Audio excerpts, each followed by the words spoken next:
Nah, sekarang persoalannya, apakah semua orang yang berkata, saya beriman, sudah otomatis perbuatannya akan langsung baik? Belum tentu. Karena pernah ada kasus di zaman Nabi langsung, dicontohkan langsung di zaman itu, dan diberitakan kepada kita oleh Allah Subhanahu wa Ta'ala dalam Al-Quran surah ke-49 Al-Hujurat ayat ke-14. Ada orang Arab Badui yang langsung berkata, saya beriman. Qalatil a'rabu amanna. Ada orang Arab Badui berkata, ya Rasulullah, ya Muhammad SAW, kami telah beriman. Maka karena iman perkara hati, Nabi tak bisa langsung menilai hati orang kecuali dengan petunjuk Allah Subhanahu wa Ta'ala. Ya, maka diberikan petunjuk oleh Allah Subhanahu wa Ta'ala untuk menilai hati seseorang dengan bimbingan Allah Subhanahu wa Ta'ala. Maka kalimat keluar firman Allah Subhanahu wa Ta'ala diberikan pada lisan beliau, dikatakan, "Qul lam tu'minu." Katakan Muhammad sallallahu alaihi wasallam, kalian belum serius imannya. Tuh, belum sampai ke jiwa. Belum serius. Ya. Qul lam tu'minu. Walakin qulu aslamna wa lamma yadkhulul imanu fi qulubikum. Tapi katakan, kamu baru masuk Islam. Ya, kalimatnya baru di lisan. Asyhadu an la ilaha illallah, asyhadu anna Muhammadar Rasulullah. Ya, baru di lisan. Cuma belum sampai ke jiwa. Kalau Anda ingin melatih, kemudian bertanya pada Allah, ya Allah, saya ingin bertanya, bagaimana melatihnya? Karena bahaya kalau iman cuma di lisan. Ini baru di lisan. Apalagi yang di lisan gak diucapkan, cuma di KTP dituliskan. Maka KTP-nya yang beriman tuh. Orangnya bisa tidak. Ya.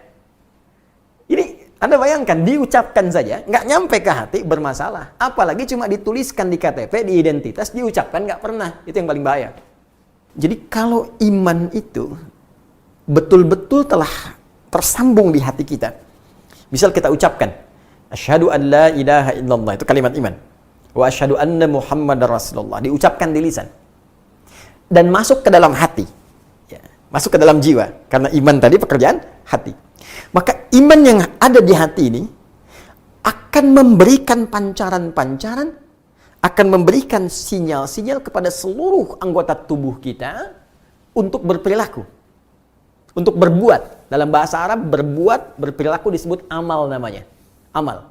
Ya, tangan beramal, kaki melangkah beramal, berperilaku. Ya, lisan berkata itu amalnya, telinga mendengar itu amalnya.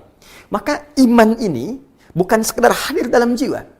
Maka dia akan diekspresikan, dibuktikan iman ini dengan memberikan sinyal pada seluruh anggota tubuh kita untuk berekspresi, berperilaku sesuai dengan bimbingan iman yang ada dalam jiwa ini.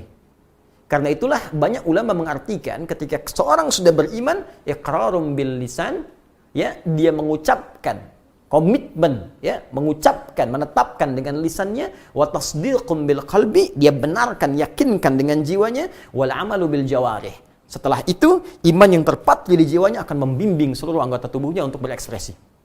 Nah, karena dibimbing oleh iman, maaf sekali, karena iman ini tadi melahirkan sumber ketenangan dari kata aman, sumbernya dari Allah Subhanahu wa Ta'ala. Karena Allah itu baik, ya, dan karena sifat ketenangan, keamanan yang bersumber dari Allah baik, maka semua ekspresi yang dibimbing oleh iman itu pasti baik. Dalam bahasa Arab, setiap kebaikan yang dibimbing oleh nilai-nilai yang baik, maka disebut dengan soleh namanya. Pekerjaannya amal, ya, perbuatan baik yang disebut soleh. Kalau kita satukan jadi amal soleh. Karena itu, semua orang beriman dalam setiap waktunya, apakah tidurnya, makannya, kerjanya, masaknya, nontonnya, semua yang dia kerjakan pasti soleh, pasti baik. Ya. Waktu yang dia gunakan pasti soleh. Waktu yang digunakan untuk beraktivitas disebut asr namanya. Turun Quran surah 103, Al-Asr. Allah berfirman, wal asr. Demi waktu yang aku berikan pada setiap manusia untuk beraktivitas. Innal insana lafi khusr. Setiap manusia banyak yang rugi karena memanfaatkan waktu, karena menggunakan waktu, memanfaatkan waktu untuk perbuatan yang tidak penting. Ya. Ada orang yang bisa terlepas dari salah menjadi soleh. Siapa dia? Illalladzina amanu wa amilu solihat. Coba lihat. Ya, ketika Allah menyebutkan kalimat iman, illalladzina amanu, iman, lantas bersanding dengan apa? Wa amilus solihat. Iman, amal. Iman, amal. Karena itu jangan heran, di dalam Al-Quran setiap disebutkan kalimat iman bersanding dengan fungsi anggota tubuh, pasti diarahkan pada yang baik.